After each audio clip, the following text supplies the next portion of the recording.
Today on the Daily Dose, Robert F. Kennedy. Born in 1925 Brookline, Massachusetts, the seventh of 9 children born to Joseph and Rose Kennedy.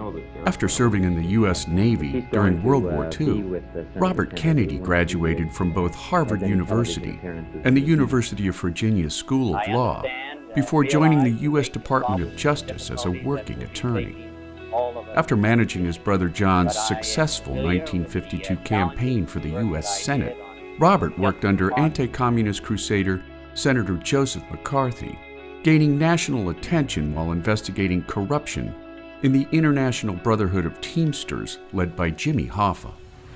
After JFK won the office of president in 1960, Robert was named the 64th Attorney General to the United States, where he continued his fight against corruption in labor unions, organized crime, and civil rights for African Americans. Where in 1962, he sent thousands of federal troops to Oxford, Mississippi, to enforce a U.S. Supreme Court mandate allowing African Americans to attend the University of Mississippi. Working closely with JFK and later President Lyndon Johnson, Robert helped pass the landmark Civil Rights Act of 1964, which outlawed racial discrimination in employment, public facilities, and voting. And prior to JFK's tragic 1963 assassination in Dallas, Robert became JFK's closest political advisor during the 1962 Cuban Missile Crisis, before winning election to the U.S. Senate in 1965. As a senator from the state of New York, Robert continued his push for African American civil rights and other social issues, including an end to the Vietnam War. Urged by his supporters to run for president, on March 16, 1968, Robert announced his bid for the White House, declaring, "I do not run for the presidency merely to oppose any man, but to propose new policies."